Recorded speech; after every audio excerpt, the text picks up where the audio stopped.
public safety and accountability in the police department, the perspective from an elected official wrongly convicted. Then the Islip town supervisor with a unique view of the red wave on Long Island. The Point starts right now.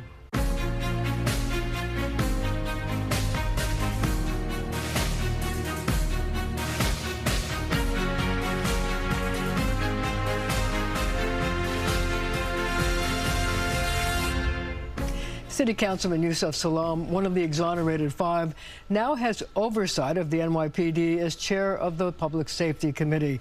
So my first question to you is, has your view of the NYPD changed since you've been chairing the Public Safety Committee? I think my view of the NYPD has changed since I've come out of prison and really been engaging audiences about the future of what policing can look like. So how has it changed? I mean, you thought that you were wrongly convicted and you didn't think that the police were right. And how has that changed since you've been out? Well, the good thing about it is that I spoke to an audience once, and this was right after the Central Park 5 documentary was released. Young girl in the audience, 13 years old, she stands up and says, "I'm a cadet, I'm 13, I want to become a cop. What advice can you give me?" And now, of course, I was like, but I'm so happy that I thought about what to say to her, because I realized very quickly that this was not an officer yet. She represented what the future of policing could look like. And so I gave her some of my best advice. The fact that on the side of cop cars, there's the words to serve and protect. That in New York, we go a step above and beyond and add the words courtesy, professionalism, and respect. And that's the key. Right. And I said to her, if you can be this type of officer, you will be the best officer. And I know many officers like that. And so it's not that the whole of the police departments across America, in fact, are the same. There's many, many different layers of humanity that is inside of those places. And I think we're trying to tap into that humanity in order to get the best, the very best out of them. So here's the thing. People today say they don't feel safe. I wonder if you think that more police officers are the answer. You know what? What would add to the safety of our communities is a living wage.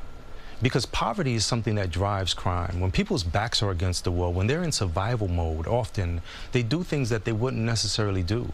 So you're saying that a lot of the things that happen, like on the subways and other places, are the theft of, the shoplifting and things like that, are because people are poor? People are trying to survive.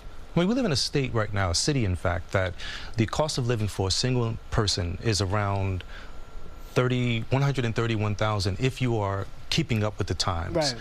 Most people individually do not make $131,000 a year. That's a lot of money. Now, if you look at me and my family, they say that if you have a 2-parent household with 2 children, you need at least $300,000 in order to live comfortably in New York. And that's not happening.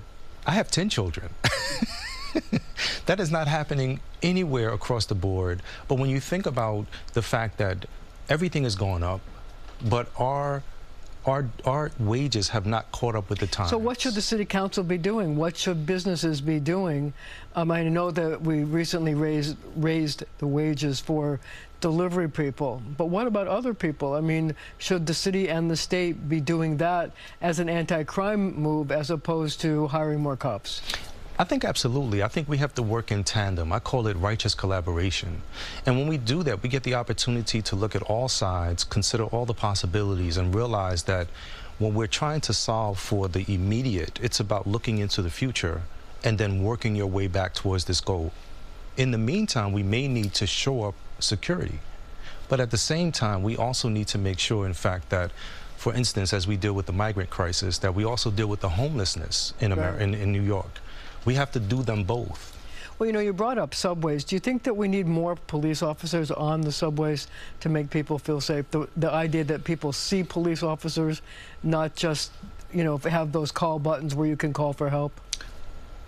I would say yes. I would say absolutely. If we had officers that did what I remember when I was a child, they would walk the cars. When you saw them, that was a great deterrent. So you want to have more cops on the subways? In the short term, yes. In the short term, because it is a deterrent, it is something, when you can see those individuals who are the guardians of society doing what it is that we hired them to do, oh my goodness, game changer. But you know, you raised the issue of poverty causing crime, or contributing factor. And one of the things on the subway is fare evasion, and the fact that the MTA says we need more police officers going after fare evaders. Now, do you think that's a good thing, a bad thing? And is that preying on people who just can't afford to use the system? I think that's a bad thing. That absolutely oftentimes is preying upon people that need to use the system. And there's many people, many children, in fact, who try to use their Metro cards and their Metro cards are not working. And, you know, to arrest a person, to give them a summons or anything like that, there's other things that we could be doing. And I think that they may consider that the low-hanging fruit, but the truth of the matter is that we can do so much more to shore up New York City. So I have a question for you. You know, Mayor Adams has talked about an anti-police bias, which he says is causing the possibility of a law enforcement crisis because it's making it difficult to recruit cops who are retiring in droves, to recruit correction officers and other people, firefighters, EMS workers, people who work in the law enforcement community. Do you think he's right that we are on the verge of a law enforcement crisis because people just don't want to do those jobs because they're not popular, or is he over-dramatizing the problem? So there's a few things I think that I've heard from the community, and you know, one of the things is, of course, yes, we need officers that do the jobs of protecting society. We also need to make sure that it makes sense, right? In the background, if you have been giving a mandate that says, look, you will only be able to rise up this ladder of success by doing X. That's a challenge because oftentimes people enter into these professions because they want to be noble. But if you have a family to feed, if you have things that you need to do, you might do things that you might not normally do and say, well, this is just my job. And we need people to look at the humanity inside of themselves as they provide that same security to us. So how do you recruit more people? I mean, there are more and more attacks on police officers than ever before. We've just lost a police officer who was shot. Yeah. How do you recruit? I mean, you can't have a city without, you know, police officers and correction officers and people like that. I would agree. I would agree that you need a system that works and a system that is fair, a system that is unbiased. However, you know, my heart goes out to all of the officers that lost their lives in the line of duty. It's one of the most tragic of stories. You know, here you are protecting and serving. You've stepped up, in fact, to be a guardian of society, and your life gets shot down that way. We need to really have, I think, a conversation that includes all of the people who have been, in fact, close to the pain, because that's how we find the best solutions. So another question I have is this. The governor wants to increase the number of crimes that are regarded as hate crimes because she thinks that there's been such an increase in those kinds of situations. Anti-Asian, anti-Black, anti-Jewish, anti-Palestinian, anti-everything. Do you think that's a good thing, and do you think that we should be increasing penalties for people who commit hate crimes? I think so. I think we should make sure, in fact, that when specifically hate crimes happen, that we have something to address that. And I think when you know, of course, as a Black man and also as a Muslim, I have not yet seen that same type of laws attributed to Black men and Black people in particular.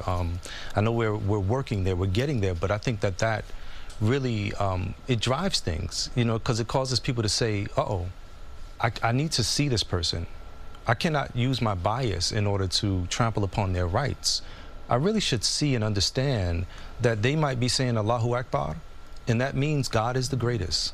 You know what? God is the greatest. So another issue that's working its way through Albany that will actually affect us in New York City has to do with how we should deal with shoplifting retail crimes. And the governor is wanting to add more penalties for people who shoplift, which is getting a lot of pushback in Albany among, especially in the Assembly, because they're concerned that stiffer penalties aren't going to stop people from shoplifting. And we get back to your issue of poverty driving people to do that. How do you come down on her desire to increase the penalties for shoplifting? Well, I mean, we have to really consider what is actually happening. When you, for instance, catch a shoplifter, what do they have on them? What are they stealing? oftentimes it's just bare necessities. Food, clothing, health goods. You know, and I mean food, clothing, shelter. Those are our needs. Everything else is a want. So we should increase the penalties, we shouldn't increase the penalties? I don't think we shouldn't attack a problem with prison, for instance. You know, and when I think about how we've been attacking problems like, you know, mental health as an example, you know, even with the officers, right? Our officers are called to the scenes when in fact we need to be sending mental health workers there. And so I think we really should figure out how do we infuse the society so that the one who is on the bottom gets the opportunity to be lifted out of their condition. I get it. Well, we're going to have to leave it right there for now, but our conversation continues right after the show on our streaming channel, CBS News New York.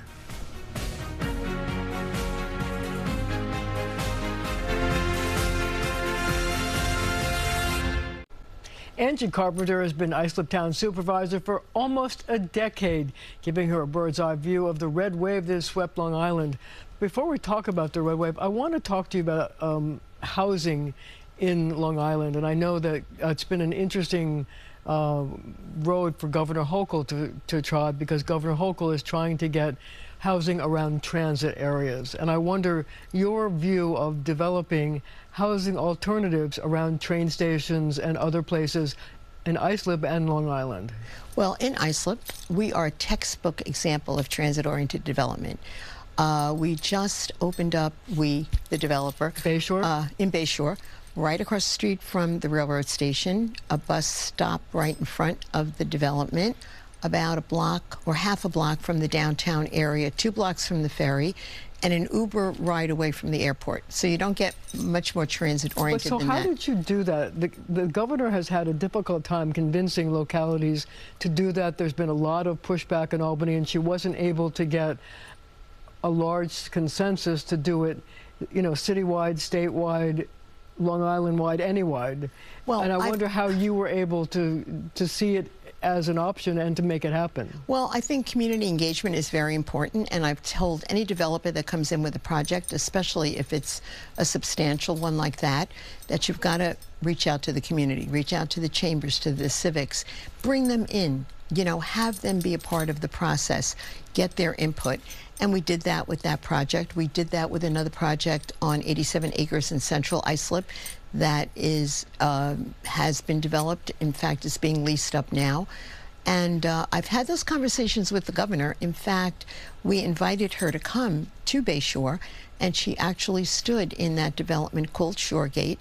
And I said to her, you know, you have to understand, we locally know how to do it. Give us an opportunity to do it. Doing it from a state level isn't necessarily the right answer. So you want to do it yourself as opposed to being imposed on you by the state of New York. Exactly, exactly. So you have been in this job for almost a decade, and we should point out that Islip is the 3rd largest town in the state, but it gives you a bird's eye view of the red wave that has swept Long Island. I wonder why you think it's happened and whether it will continue. Well, I think people struggle every single day. The cost of living has gone up. We see people leaving our area. They're struggling to stay here, whether they're, you know, empty nesters who want to stay on Long Island with their family but feel forced to leave because taxes are just too high, or it's young people looking to stay. And so why have people, you know, decided that the Republicans are the ones who can do that? Well, I think that, you know, the Republican Party has portrayed itself and has demonstrated itself as one of less government, less intrusion, and I think people like to hear that. The latest issue with the housing, people really pushed back on the governor, and I know that she was well-meaning, and, you know, I've had those conversations with her, even though we're different political parties. Less government, less pressure from the state. Yeah. Yeah, I really think that, and work with us, you know, work with us. And she has an opportunity now. I've given it to her. We have a project at our airport, Long Island MacArthur Airport, that we have been working diligently on for years to try to expand the service that we have there. The New York City airports are so congested, and we offer an incredible opportunity at Long Island MacArthur Airport.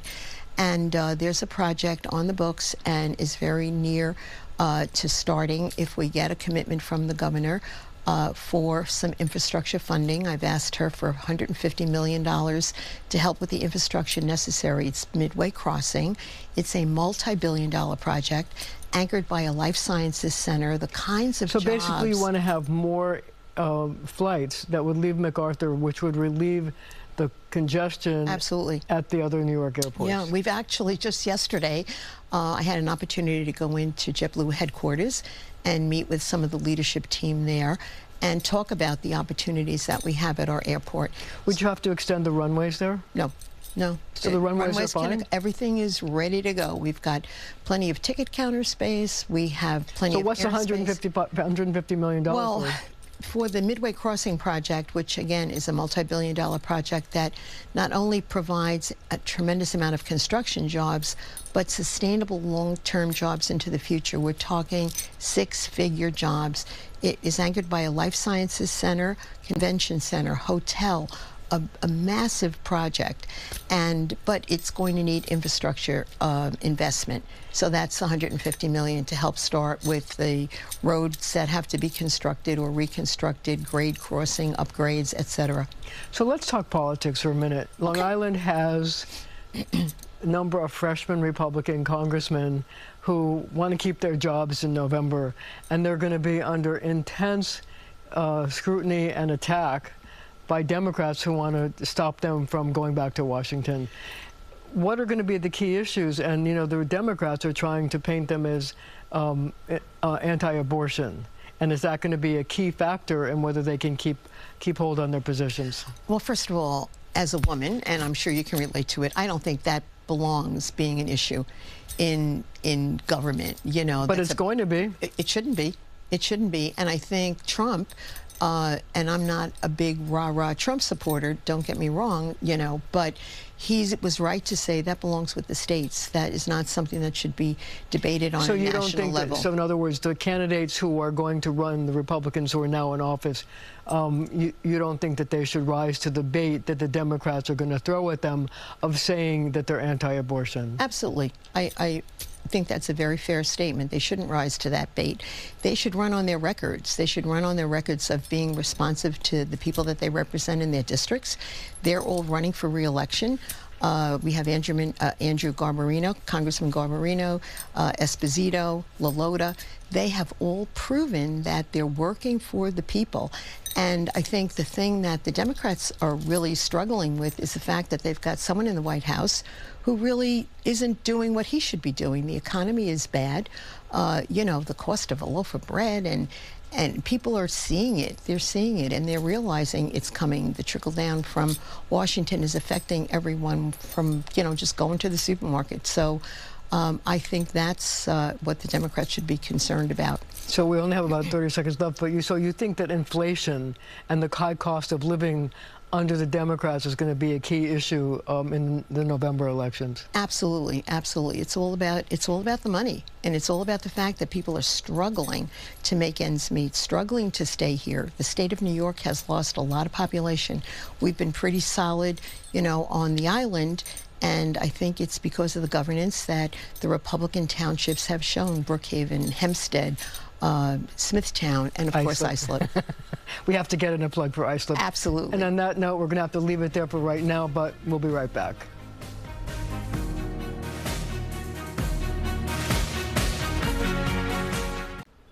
Thank you for joining me. Mayor Adams is an avowed techie who now wants weapon scanners installed in the subway. Is it an idea whose time has come? New Yorkers are weighing in on your point. Mayor Adams wants to install weapons detectors in the subway. Good idea, bad idea? Good idea. Bad idea. A good idea. Why? Just because there's so much going on right now. There's a lot of people getting on the subways with weapons, knives, guns, yes. It encroaches on invasion, privacy. You know, I'm not really for a lot of, you know, scrutiny on the common man, but I'll take anything that makes our subways safer. Live human beings is the best way. you know, having more live bodies, having more live protection. Do you think that the weapons detectors will make the subway safer? I do. I don't think so. They're a component. I have no idea. But as my mother would have said, it couldn't hurt. Will weapons detectors make the subway safer? No. Why? Only physical bodies make subway safer. You not only do you need more law enforcement, but you need them in key places. They need to be on the trains themselves. Are more police officers on the subway the answer? No. Why? Absolutely not. I just think their presence are there now and these things are still happening. The quality of law enforcement is the answer, not more bodies. I actually don't mind the police officers' presence. They're not really getting anybody's way. It was safer before without this amount of police, right?